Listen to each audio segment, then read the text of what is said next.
The dimensions of a crosscut saw team are very interesting.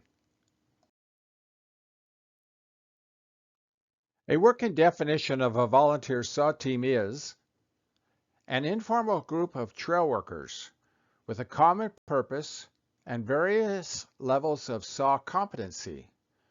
Form a saw team with an agreed upon goal of safely clearing logs from a trail. Now contrast this definition of a saw team with how similar the business goal definition of a team is. That is, a team that participates in the planning, problem solving, and decision making to achieve an agreed upon business objective. A saw team is a subset of a trail crew party. There may be several saw teams, each with a saw team leader, working with a trail crew leader. Often, the trail crew leader and the saw crew leader are one and the same, but not always. A saw team leader must be in close proximity to the working saw team. The last bullet point needs some emphasis. Trust and selflessness are two key components to consider. How do we nurture a team relationship where everyone is concerned and protective for the safety of others on the team? These are most of the static factors impacting the go-no-go decision process for a crosscut saw team. We will discuss this go-no-go process in more depth in the log binds and cut plan module. The saw team OLEC discussion should also address all of these static factors. There is a lot to consider here, but with a little team experience, these factors will become more familiar. The human and environmental factors of a saw team are dynamic. By definition, these factors will change during the course of a trail day. The team dynamic is often overlooked, but has a huge impact on the safety of a team. Each human factor component can be contagious within a team. Team members must learn to constantly assess their own emotions and verbalize concerns. It might be as simple as, "I'm tired, can we take a break?" Or as complicated as, "I'm not comfortable with our plan." More importantly, how does a saw team leader instruct a saw team about these dynamic and static factors?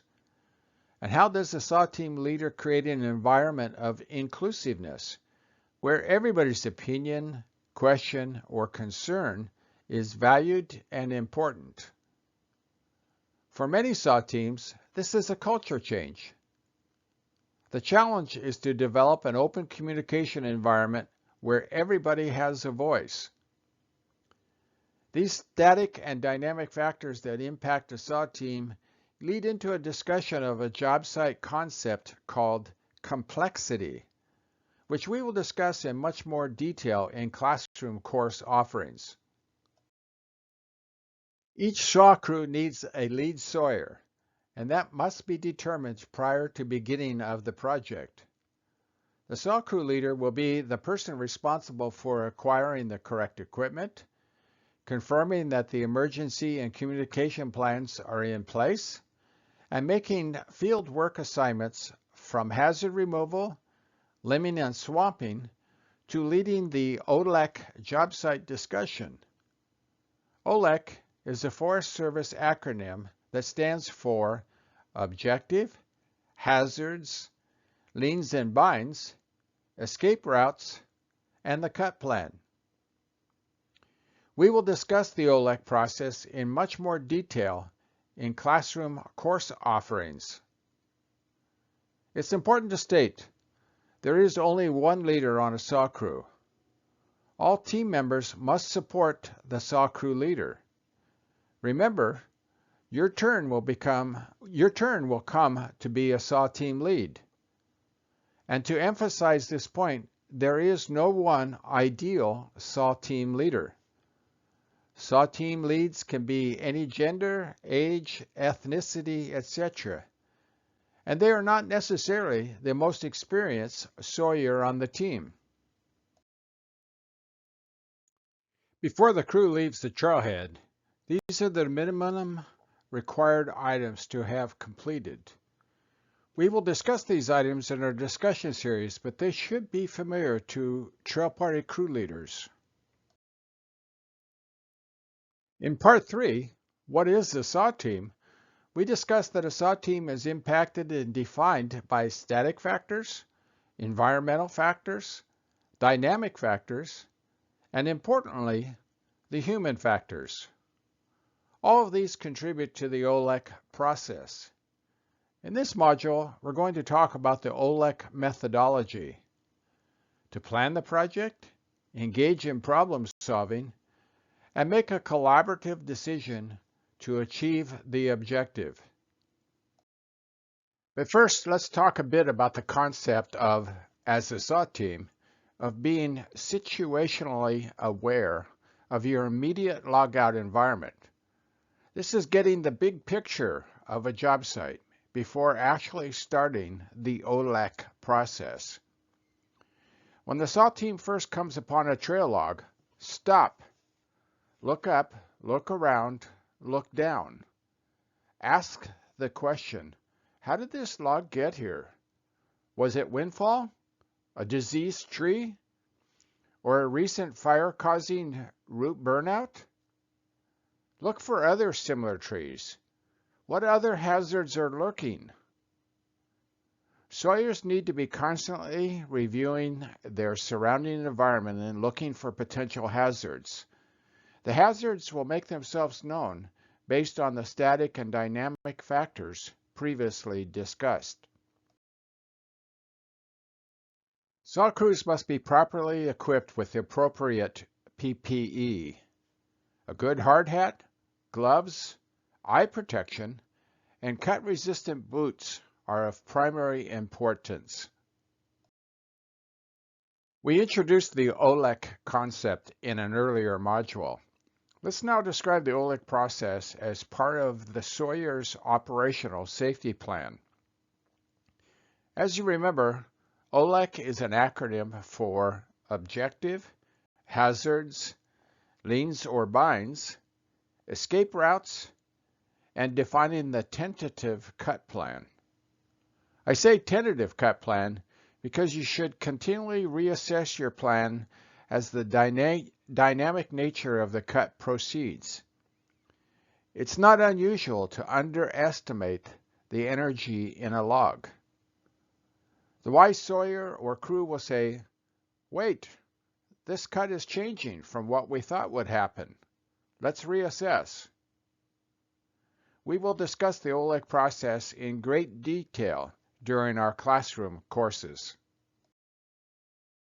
As stated before, if a situation is more complex or beyond the SAW team leader's skill or proficiency, the SAW team lead has the responsibility to say no go. Likewise, SAW team members need to speak up if they feel uncomfortable. The end of the day goal is to return home safely. Let's spend some time discussing what Sawyers call site preparation.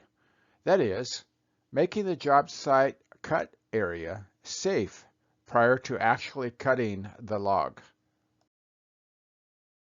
In a previous slide, we defined the OLEC process and formulated a tentative cut plan. And now we're preparing the job site for the actual log cuts. This green fir was full of branches and fell into an understory of vine maple and huckleberry. These AmeriCorps crew members demonstrate a great job of preparing the site before they began to saw. Note that there is no obstruction to the saw motion, and they both have an escape route if the log moved during the release. Also note that there is a small log under the tree. During the clearing process, they found material to slide in under the log and lift it off the ground. They use a series of wedges and blocks of wood to lift the log to minimize the bind for the second cut. Support aids include log rails, skids, and rock cribbing, and a 2 or 3-inch diameter green logs that can be used as levers. We will discuss the actual cut plan in more detail in classroom sessions on bind analysis and the cut plan, but consider this a peek ahead. All of these elements of the plan must be discussed by the saw team, and for the saw team to ask questions if they are not understanding or comfortable with the plan. Before leaving the site preparation discussion, let's discuss the trail width and height requirements. These are the general measurements for a trail corridor used by equestrians. That is, any trees or brush in the 8-foot wide by 10-foot high window or corridor should be brushed or cut. For a hiker-only trail, the general corridor measurements are 6 feet wide by 8 feet high.